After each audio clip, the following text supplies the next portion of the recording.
Mr. Jafaru Ahmed, who is the Controller General of the Nigeria prisons, talked about the measures that they put in place to reduce the incidence of jailbreaks across the country.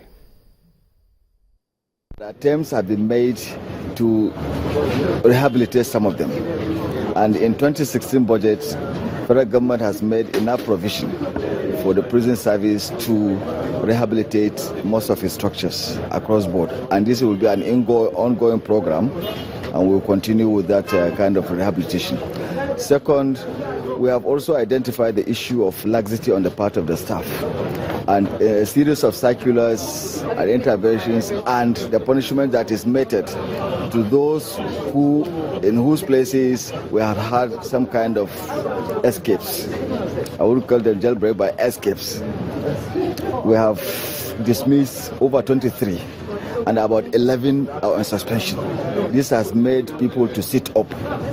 The third issue is, which we will address, is the shortage of staff in the MPS, and this government is looking into it to address the severe shortage of staff.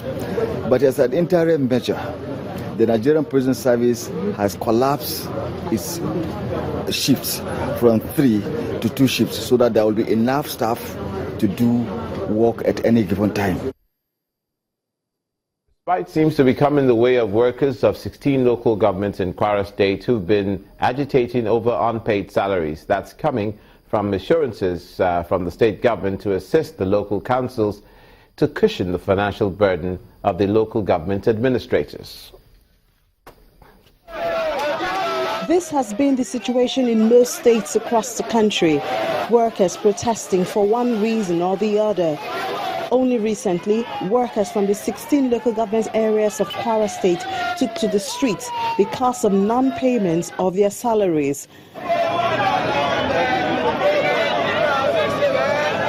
This issue is raising concerns, and the Governor, Abdul Fattah Ahmed, convenes a meeting with labor leaders and local government chairmen in a bid to end the agitation of the workers. The Nigerian Union of Local Government Employees forked a distribution formula of funds at the last Joint Account Allocation Committee meeting, which gave priority to teachers above other members. We are not unmindful of the fact that there's a problem of revenue in this country, Your Excellency. And if we will all enjoy it, want to enjoy it together, and if we have to suffer for anything, Your Excellency, want to suffer generally. For the governor, local government chairmen should live up to their responsibilities of managing their various councils rather than relying on allocation from outside and pledges to assist. These chairmen sitting down here have refused to take responsibilities of their various councils by looking at what their shortfalls are and then sitting with the appropriate person, i.e. the Commissioner of Finance, who will look at their cases and give them ways and means of sorting out their financial issues on case-by-case basis.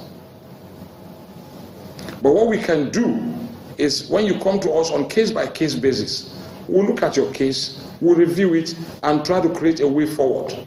With that pledge of support, the governor expects that the chairman will key into the offer of the governor and settle the salary arrears of their workers. A 7-man administrative panel of inquiry set up by the Anambra State Governor, Mr. Willie Obiano, to look into last year's disturbances in Obosi community has submitted its report. Obosi in Idemili North local government area of Anambra State in southeast Nigeria was the location of disturbances because of land disputes and succession to the traditional throne. Last year, the traditional ruler of Obosi was accused by the President General of the community of illegal assumption to the throne, misappropriation of the community's funds, and tyrannical rule. The traditional ruler we have is like trying to bring anarchy in the town.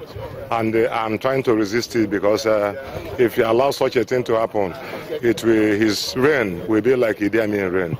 But his defense maintained his innocence. Any allegation against Igwe is frivolous, made up for the purposes of giving a dog a bad name. The panel grilled the leader as well as other indigents of the town. you can't buy anything, brought vehicles, forcing them to enter. But if they don't enter, they will lose their shades. When I came into the office as the SOBC, the bank consulted me and said, now that your predecessor is late and the other signatory to the account, they have been proscribed. So the bank came to me to change signatories. I had no knowledge of that account, and we changed, and the money was also disbursed for the running of the time. After 25 grueling sit-ins at which 17 witnesses testified, the panel is ready with its findings. Came up with 3 goals of our work. Tender, wise, voluntary, contain the report and recommendation of the panel.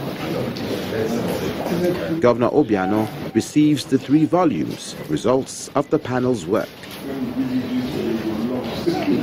The governor expresses hope that the recommendations will permanently address the conflict in Obosi. I believe by the time we through these documents, by God's grace, we'll be able to resolve on a permanent basis the crisis in the Obosi community. Governor Willie Obiano dispatches the panel immediately to investigate the crisis between Ukpo, Abagana, and Enugu communities.